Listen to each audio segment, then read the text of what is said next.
Dan disitulah kuncinya, mau rezeki turun deras? Hapus 3 sifat ini dari hidupmu sekarang. Tapi sebelum seseorang bisa menghapus, ia harus tahu apa yang perlu dibersihkan. Sebelum menyembuhkan, ia harus menyadari bahwa ada luka yang selama ini dibiarkan bernanah dalam diam. Maka langkah pertama bukanlah perbaikan, melainkan kesadaran. Menyadari bahwa mungkin, tanpa disadari, ada yang salah dalam cara kita memandang rezeki. Selama ini, banyak orang mengira bahwa rezeki hanya sebatas gaji, pemasukan bulanan, bisnis yang berkembang, atau angka-angka yang bisa dihitung dan dibandingkan. Padahal rezeki jauh lebih luas dari itu. Ia hadir dalam bentuk waktu yang cukup, tubuh yang sehat, pikiran yang jernih, keluarga yang utuh, hingga perasaan tenang saat tidak ada yang bisa dimengerti dari hidup ini. Namun ironisnya, justru hal-hal semacam itu yang paling sering terabaikan. Seseorang bisa bangun pagi dengan tubuh yang segar, sarapan bersama keluarganya, lalu menjalani hari dengan selamat sampai malam, tapi tetap mengeluh karena uang yang masuk tidak sesuai harapan. Seakan rezeki hanya sah jika bisa ditransfer ke rekening. Di titik itulah, kabut mulai menutupi mata hati. Dan kabut itu tumbuh dari 3 sifat gelap yang selama ini dianggap sepele. Tapi sebelum masuk ke sifat-sifat itu, perlu disadari dulu bahwa kehidupan bukan hanya tentang mengambil. Hidup adalah tentang mengalir. Dan rezeki pun demikian, ia tidak datang untuk ditimbun, melainkan untuk dialirkan. Maka ketika salurannya tersumbat, bukan karena rezekinya yang hilang, tapi karena hati yang terlalu sempit untuk menampungnya. Dan dalam sempitnya hati itu, timbul rasa berat, iri, takut, gelisah, curiga, bahkan sinis terhadap kehidupan. Ada satu kisah lama yang sering diceritakan para ulama. Tentang seorang pemuda yang datang kepada gurunya dan berkata, "Aku sudah bekerja keras, tapi tetap saja miskin. Aku sudah berdoa, tapi tetap sempit hidupku. Aku sudah sedekah, tapi tak terasa berkah." Gurunya tidak menjawab panjang. Ia hanya menunjuk ke kolam kecil di samping rumah. Airnya tenang, tapi kotor. "Masukkan tanganmu," kata sang guru. Pemuda itu melakukannya, lalu mengernyit. Tangannya terasa lengket. Lumpur menempel. "Sekarang bayangkan kau ingin menangkap ikan dari sini," kata gurunya lagi. "Bisakah kau melihat ikan di dalamnya?"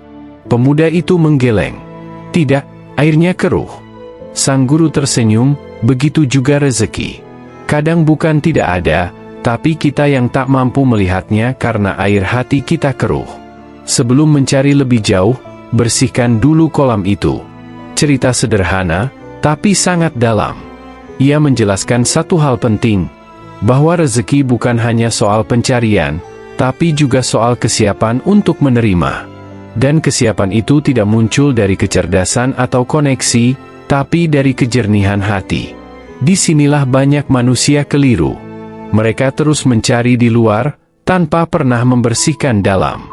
Mereka terus memperbaiki strategi bisnis, manajemen waktu, dan perencanaan finansial, tapi lupa memeriksa apakah ada sifat buruk yang selama ini bersembunyi di balik kesibukan mereka.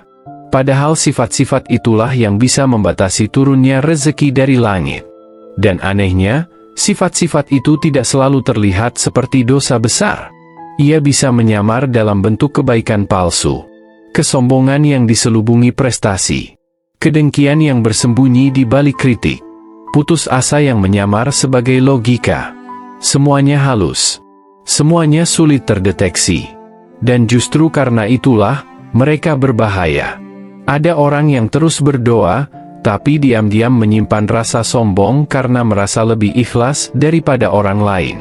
Ada pula yang rajin bersedekah, tapi hatinya perih setiap kali melihat orang lain lebih berhasil. Bahkan ada yang tampak sabar, tapi di dalam hatinya sudah menyerah pada harapan. Maka jangan heran kalau rezeki macet bukan karena kurang usaha, tapi karena saluran batin yang belum bersih. Langit itu tidak pernah pelit. Allah tidak pernah bosan memberi. Tapi manusialah yang terkadang menutup dirinya sendiri dari anugerahnya. Dan itu terjadi bukan karena tindakan lahir, tapi karena penyakit dalam hati yang dibiarkan tumbuh tanpa disadari. Maka pertanyaan paling jujur bukanlah, apa yang sudah aku lakukan, melainkan, apa yang selama ini aku simpan dalam hatiku. Karena bisa jadi, yang kita anggap kekuatan justru adalah racun. Bisa jadi, yang kita banggakan sebagai kesabaran sebenarnya adalah keputusasaan yang dipoles rapi. Dan bisa jadi, yang kita kira tak berdosa ternyata adalah dinding tebal yang menghalangi datangnya rezeki. Langkah pertama adalah berani menengok ke dalam. Bukan untuk menyalahkan diri, tapi untuk menyadari bahwa proses perubahan tidak dimulai dari luar, melainkan dari membersihkan ruang batin kita sendiri. Disinilah kita perlu kembali ke dasar. Siapa diri kita sebenarnya di hadapan Tuhan? Apa yang kita cari dari hidup ini? Dan mengapa rezeki yang sejati kadang terasa jauh, padahal mungkin sangat dekat? Karena seringkali, yang menjauhkan kita dari rezeki bukanlah dunia luar, tapi isi hati yang belum ditata. Dan inilah permulaan perjalanan. Sebuah jalan panjang untuk mencabut 3 akar yang selama ini mungkin tumbuh diam-diam. Kesombongan, kedengkian, dan keputusasaan. 3 sifat yang tampak biasa, tapi bisa menutup langit. Berikutnya, kita akan menyelami akar pertama. Kesombongan. Bagaimana ia menyusup dalam doa, ibadah, bahkan dalam rasa syukur yang palsu. Dan bagaimana ia, dalam diam, mematikan keberkahan yang seharusnya turun. Tapi sebelum itu, renungkan satu hal, apakah selama ini aku benar-benar merasa butuh kepadanya, atau aku hanya ingin ditolong karena merasa pantas? Karena jawaban atas pertanyaan itu bisa jadi adalah pembuka rezeki terbesar dalam hidupmu. Dan ketika seseorang jujur menjawabnya, ia mungkin akan terkejut. Karena ternyata selama ini, ia tidak benar-benar merasa butuh. Ia hanya merasa layak. Ia tidak sepenuhnya bersandar, ia hanya menuntut. Doanya bukan karena tunduk, tapi karena kecewa. Ia merasa sudah cukup berbuat baik, maka Tuhan seharusnya membalas. Tapi hidup tak selalu bekerja dengan logika, aku sudah, maka engkau harus. Dan disinilah akar pertama itu mulai tumbuh, kesombongan yang tersembunyi dalam ibadah. Kesombongan itu tidak selalu muncul dalam bentuk angkuh dan congkak di wajah. Tidak semua orang sombong berbicara dengan suara tinggi dan dagu mendongak. Justru yang paling halus, paling berbahaya, adalah kesombongan yang berselimut spiritualitas. Ketika seseorang merasa lebih berhak atas rezeki, karena ia merasa lebih taat. Ketika ia berkata dalam hatinya, aku lebih rajin beribadah, lebih sering sedekah, lebih khusyuk dalam sholat, kenapa hidupku masih sempit? Pertanyaan itu terdengar jujur, tapi jika dikupas, menyimpan arogansi yang dalam. Seolah Allah wajib memberi sesuai logika manusia. Seolah Tuhan harus mengikuti skema perhitungan amal yang dibuat sendiri oleh hambanya. Padahal, bukankah semua yang kita lakukan itu sejatinya untuk diri kita sendiri? Bukankah setiap amal baik bukanlah tebusan, tapi justru kebutuhan jiwa kita sendiri? Lalu mengapa kita mengklaim hak atas langit seolah kita telah membelinya dengan ibadah? Di titik inilah rezeki bisa berhenti. Bukan karena Allah tak memberi, tapi karena hati yang menuntut tidak bisa menerima. Hati yang sombong tidak punya ruang untuk keberkahan. Seperti bejana yang tertutup rapat, air tidak bisa masuk, walau langit mencurahkan hujan deras. Ada sebuah kisah lama tentang seorang hamba yang sangat tekun beribadah. Ia menghabiskan malam-malamnya dengan tahajud, siangnya dengan puasa, dan hidupnya dalam keteraturan zikir. Tapi setiap kali ditanya tentang rezekinya, wajahnya selalu muram. Ia merasa doanya tak didengar. Usahanya tak dihargai. Lalu suatu malam, ia bermimpi. Dalam mimpi itu, ia melihat seorang gelandangan tua yang tertidur di pinggir masjid. Bajunya compang-camping, wajahnya kusut, dan bau tubuhnya menusuk. Tapi gelandangan itu tampak damai. Ia tersenyum dalam tidur. Dan dari langit, cahaya turun perlahan ke arah tubuhnya. Hamba yang taat itu terbangun dengan rasa campur aduk. Ia merasa bingung, bahkan tersinggung. "Kenapa dia?" tanyanya dalam hati. "Bukankah aku lebih pantas?" Malam berikutnya, ia bermimpi lagi. Kali ini ia melihat dirinya sendiri. Tapi bukan dalam wujudnya sekarang. Ia melihat bayangan dirinya yang sedang memohon, tapi langit tetap diam. Tak ada cahaya turun. Tak ada getar yang menyambut. Ia terus memohon, hingga akhirnya berteriak, "Kenapa kau tidak memberi?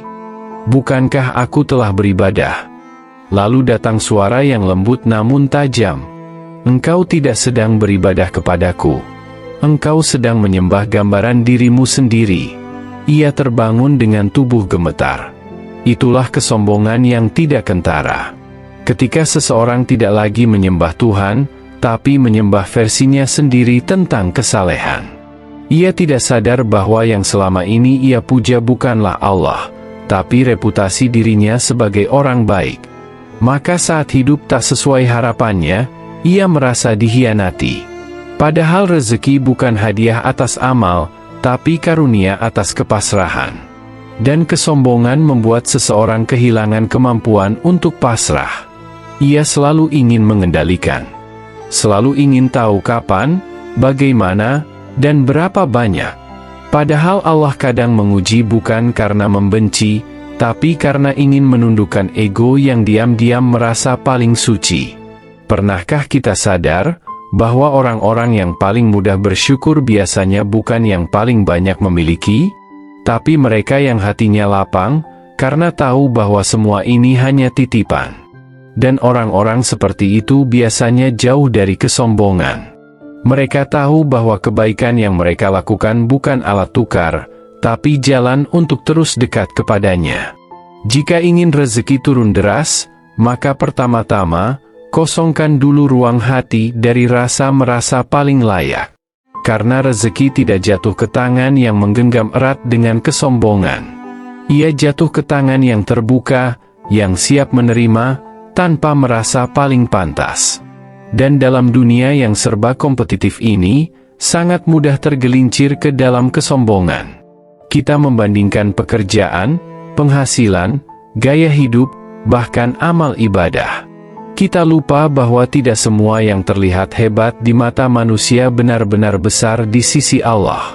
Bisa jadi seseorang yang hidupnya sederhana justru jauh lebih dicintai, karena hatinya tidak penuh tuntutan.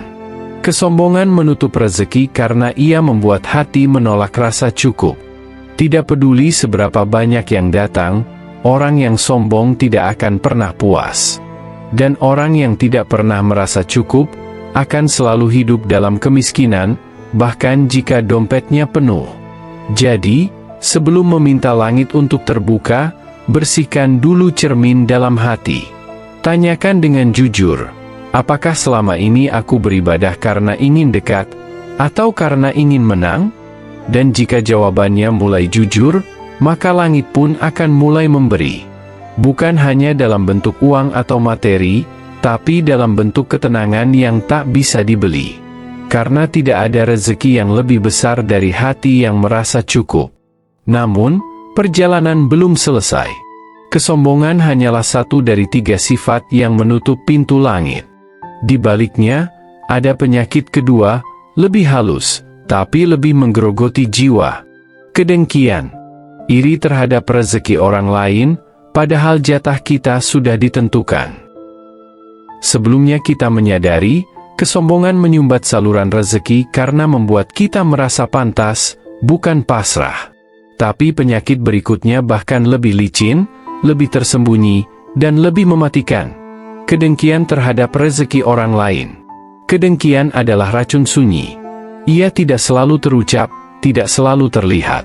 Tapi ia hidup dalam bisikan hati yang menyakitkan. Ia muncul ketika kita melihat seseorang mendapatkan sesuatu yang selama ini kita dambakan. Ia menyelinap di balik senyum yang kita paksakan saat teman kita berhasil, saat tetangga membeli rumah baru, saat kerabat tiba-tiba kaya raya. Hati terasa sesak, walau mulut mengucap, Masya Allah. Kita tahu itu karunia, tapi batin bertanya, kenapa bukan aku?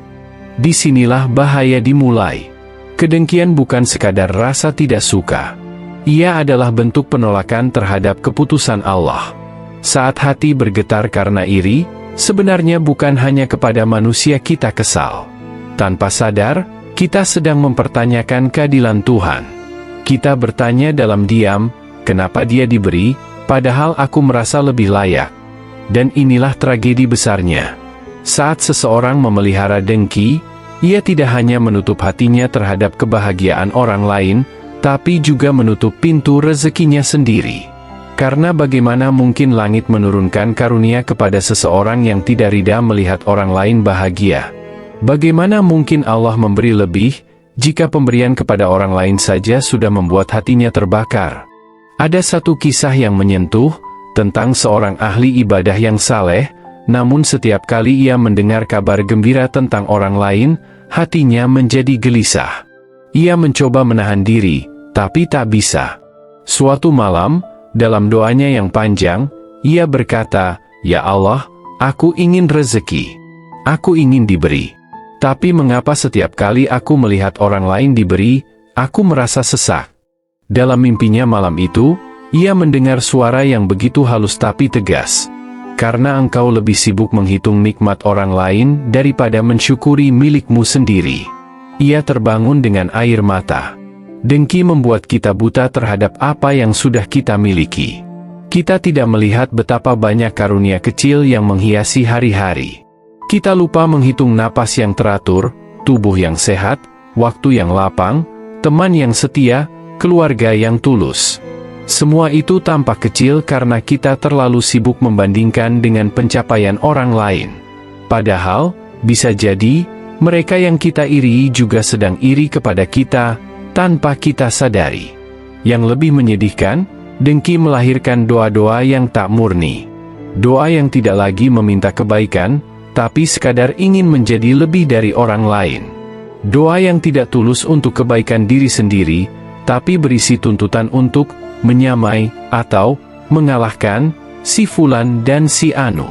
Padahal doa seperti ini kosong, tidak punya nyawa, karena bukan dilandasi cinta, tapi kompetisi.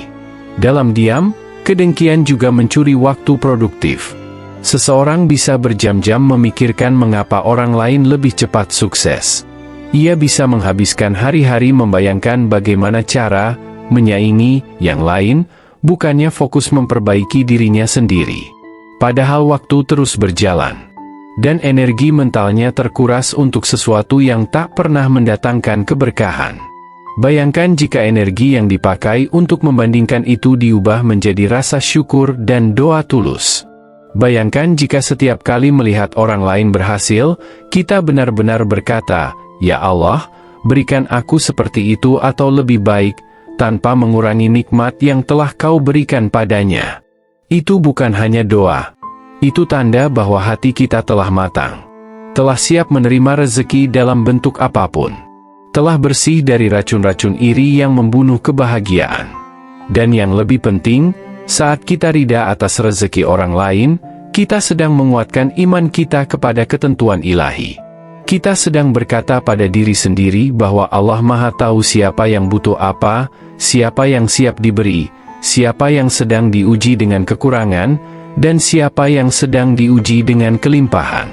Karena jangan lupa, rezeki yang besar juga ujian yang besar. Orang yang tidak bisa melihat itu akan terus hidup dalam kesempitan, walau hartanya banyak. Tapi orang yang hatinya lapang, akan merasa cukup bahkan dalam kesederhanaan. Dan rezeki yang sejati bukan soal angka di rekening, tapi kemampuan untuk menikmati, bersyukur, dan berbagi. Maka, jika ingin langit terbuka dan rezeki mengalir deras, lepaskan dulu dendam batin terhadap rezeki orang lain. Jangan iri jika mereka mendapatkan yang belum kita miliki. Sebaliknya, jadikan keberhasilan mereka sebagai pengingat bahwa Tuhan masih memberi kepada siapa yang Dia kehendaki. Dan Dia pun mampu memberimu, dalam cara yang jauh lebih indah, jika hatimu siap menerima. Kedengkian, jika dibiarkan, akan menular menjadi penyakit sosial. Ia membuat hubungan rusak, persaudaraan retak, dan hidup terasa sempit padahal luas. Tapi jika dibersihkan, maka rezeki bukan hanya akan datang, tapi juga bertahan. Setelah kesombongan dan kedengkian, masih ada satu lagi sifat yang diam-diam menutup pintu rezeki, bahkan sebelum kita sempat memintanya. Sifat ini tenang di permukaan, tapi ganas di dalam, malas.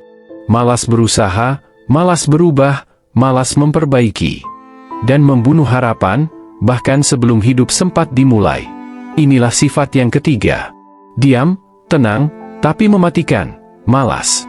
Malas bukan sekadar enggan bergerak. Ia adalah bentuk keputusasaan yang menyamar. Ia berbisik pada hati, untuk apa berusaha, toh hasilnya belum tentu. Ia menipu pikiran dengan dalih istirahat yang berlebihan, padahal bukan tubuh yang lelah, tetapi tekad yang menyerah. Malas membungkus dirinya dengan kata-kata bijak yang dipelintir. Pasrah itu bagus, katanya, padahal yang terjadi bukan pasrah, tapi menyerah sebelum mencoba. Rezeki tidak datang kepada mereka yang hanya menunggu. Ia datang kepada mereka yang melangkah, yang memeras keringat, yang terjatuh dan bangkit lagi, yang menjemput pagi dengan doa lalu menutup malam dengan ikhtiar. Tapi malas membuat semua itu tampak berat. Terlalu berat. Sampai akhirnya kita hanya diam di tempat, menunggu keajaiban, sementara waktu terus berlari. Kesempatan terus berlalu, dan orang-orang lain yang mungkin tidak lebih cerdas, tidak lebih beruntung, tapi lebih gigih, telah jauh melampaui. Malas adalah penunda rezeki yang paling halus. Kita tahu apa yang harus dilakukan, kita tahu langkah apa yang harus diambil. Tapi selalu ada alasan untuk menunda. Hari ini terlalu sibuk. Besok mungkin lebih baik. Lusa pasti lebih siap. Hingga akhirnya bulan berlalu, tahun berganti, dan hidup masih di tempat yang sama. Kita tak sadar, menunda satu langkah hari ini berarti menunda 10 langkah rezeki esok hari. Padahal, Islam memuliakan kerja. Nabi Muhammad sendiri berdagang, mengatur strategi, bergerak dari pasar ke pasar, berdialog, bersusah payah. Para sahabat pun bekerja keras, membelah batu, mengangkat beban, berladang, berdagang, bahkan di usia lanjut. Tidak ada satupun kisah orang-orang saleh yang hidupnya hanya duduk menunggu tanpa usaha. Semua berkeringat, semua bergerak, malah seringkali dibalut oleh rasa takut gagal. Kita tidak takut kerja keras, sebenarnya. Kita hanya takut hasilnya tidak sesuai harapan. Tapi justru karena itulah keberanian harus dibangun. Karena yang paling menyakitkan dalam hidup bukanlah kegagalan, melainkan penyesalan karena tidak pernah mencoba. Allah tidak menilai hasil kita, tapi usaha kita. Dan terkadang, pintu rezeki baru akan terbuka setelah 10 kali kegagalan, 5 kali penolakan, dan 3 kali jatuh yang menyakitkan. Ada kisah nyata yang bisa jadi cermin. Seorang lelaki muda, punya ilmu, punya ide, tapi ia terlalu nyaman dalam zona tenangnya. Ia berkata setiap hari, nanti aku mulai, sampai 5 tahun berlalu. Suatu hari, ia melihat teman seangkatannya sukses dengan ide yang hampir sama. Ia terpukul. Ia marah. Tapi bukan kepada temannya. Ia marah pada dirinya sendiri. Karena ternyata selama ini ia bukan kekurangan peluang, tapi kekurangan keberanian. Ia bukan tidak mampu, tapi tidak mau bergerak. Malas juga bisa menular lewat lingkungan. Bergaul dengan orang-orang yang senang menunda, mengeluh, dan menyalahkan keadaan akan membuat kita terjebak dalam pola pikir yang sama. Hari-hari dihabiskan untuk mencari kambing hitam, bukan cahaya di ujung lorong. Padahal jika kita mau jujur, hidup ini bukan soal sempurna atau tidak sempurna, tapi soal bergerak atau diam. Jika ingin rezeki deras, langkah kaki harus cepat. Bukan tergesa, tapi konsisten. Bukan buru-buru, tapi sabar dalam ketekunan. Setiap pagi adalah undangan dari langit untuk bergerak, bukan untuk terus memeluk bantal. Setiap kesulitan adalah undangan untuk berpikir lebih tajam, bukan alasan untuk menyerah. Dan setiap peluang, bahkan yang paling kecil, bisa jadi pintu rezeki besar jika dijemput dengan semangat. Ada orang yang mulai bisnis hanya dengan modal 100.000, tapi karena semangatnya menyala, ia belajar, bertumbuh, dan bertahan. 5 tahun kemudian, ia tidak hanya mapan, tapi juga membantu banyak orang dengan rezekinya. Semua karena ia tidak malas. Ia tidak menunda. Ia tidak menunggu waktu sempurna yang tidak akan pernah datang. Allah tidak menyukai hamba yang diam menanti tanpa usaha. Bahkan burung pun keluar dari sarangnya di pagi hari dalam keadaan lapar, dan kembali di sore hari dalam keadaan kenyang. Maka apa alasan manusia untuk hanya duduk diam berharap keberuntungan mengetuk pintu? Rezeki memang misteri. Tapi satu hal pasti, ia tidak akan turun kepada hati yang malas, langkah yang ragu, dan niat yang setengah hati. Maka bangkitlah, meski tertatih, meski pelan. Karena satu langkah hari ini, jauh lebih baik daripada 1000 rencana tanpa tindakan. Dan kini, setelah membedah 3 sifat penghambat rezeki, sombong, dengki, dan malas, tibalah saatnya untuk menutup perjalanan ini dengan perenungan yang paling dalam. Apakah mungkin kita berharap rezeki deras, jika 3 racun itu masih bersarang di dalam jiwa? Apakah cukup hanya berdoa, tanpa mengoreksi cara kita hidup, berpikir, dan bertindak? Di penghujung ini, kita akan menjahit kembali semuanya. Bukan dengan teori, tapi dengan ajakan untuk mengubah cara pandang. Karena bisa jadi, rezeki sudah siap turun, tapi hati kita belum siap menampung. Karena bisa jadi, rezeki sudah siap turun, tapi hati kita belum siap menampung. Betapa sering kita memohon kepada Allah dengan air mata dan harapan, tetapi lupa bahwa doa bukan hanya perkara lisan, melainkan juga kesiapan jiwa. Kita meminta langit terbuka, tapi bejana hati kita masih bocor oleh kesombongan, tercemar oleh dengki, dan tumpul oleh kemalasan.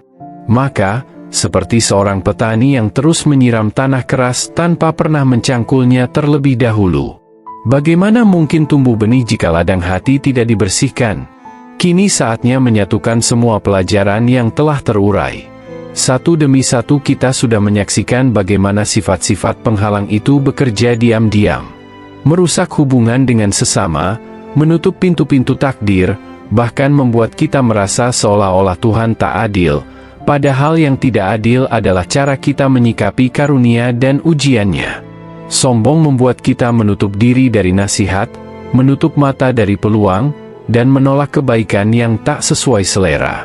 Dengki membuat kita buta terhadap keindahan nikmat orang lain, dan malah sibuk merusak kebahagiaan yang tidak pernah menjadi milik kita. Sementara malas, ia tidak terlihat mencolok, tapi perlahan-lahan menggerogoti potensi, menyita waktu, dan mematikan semangat hidup. Ketiganya, jika dibiarkan, akan menciptakan jurang besar antara kita dan rezeki yang selama ini kita rindukan. Tapi, seperti ladang yang bisa kembali subur, hati pun bisa dibersihkan. Dan kabar baiknya, tidak ada kata terlambat. Selama masih ada nafas, masih ada waktu untuk berubah. Langit tidak pernah menutup akses kepada mereka yang ingin memperbaiki diri. Rezeki tidak hanya berbentuk uang atau materi, tapi juga ketenangan, kesehatan, hubungan yang baik, ilmu yang bermanfaat, dan waktu yang diberkahi. Maka ketika kita menghapus satu demi satu sifat buruk itu, kita bukan hanya membuka pintu rezeki, tapi juga membangun jalan menuju hidup yang lebih utuh, lebih bermakna. Pertanyaannya bukan lagi, mengapa rezekiku belum datang? Melainkan, apakah aku sudah cukup bersih untuk menerimanya? Karena sesungguhnya, Allah tidak pernah menahan rezeki hambanya secara semena-mena. Dia maha memberi, bahkan kepada yang tidak meminta sekalipun.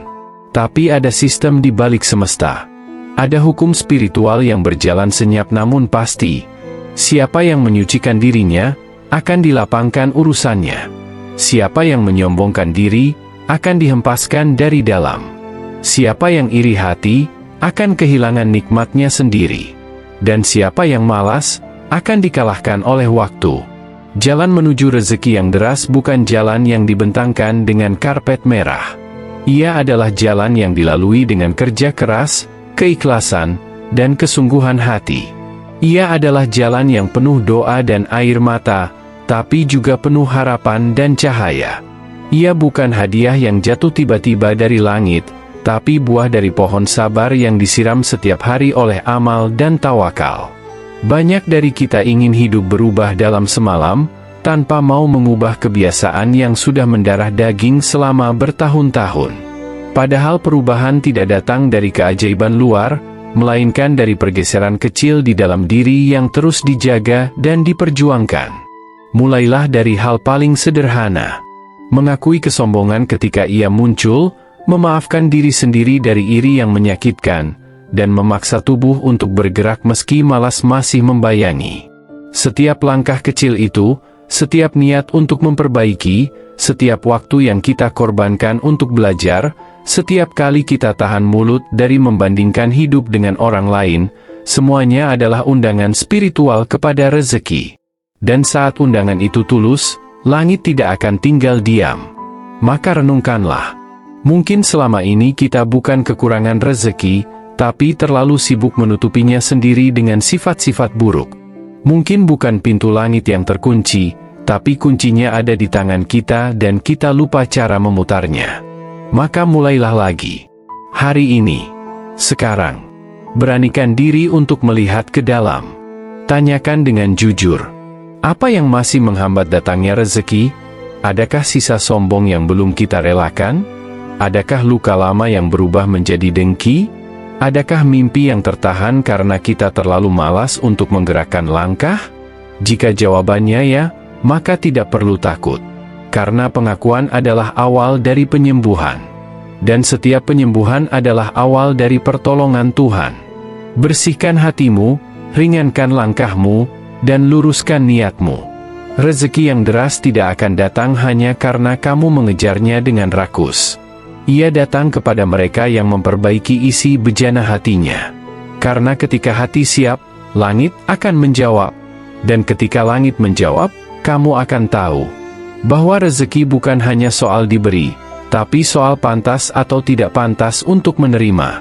Semoga kita termasuk hamba-hamba yang memantaskan diri, bukan sekadar meminta, tapi juga menjemput dengan jiwa yang lapang, hati yang bersih, dan langkah yang yakin. Sebab itulah cara agar rezeki turun deras. Bukan dengan terburu-buru mencarinya, tapi dengan tenang membuang 3 sifat yang selama ini menyumbat alirannya. Sampai jumpa di kisah selanjutnya. Dan semoga setelah cerita ini, langkahmu tak lagi sama.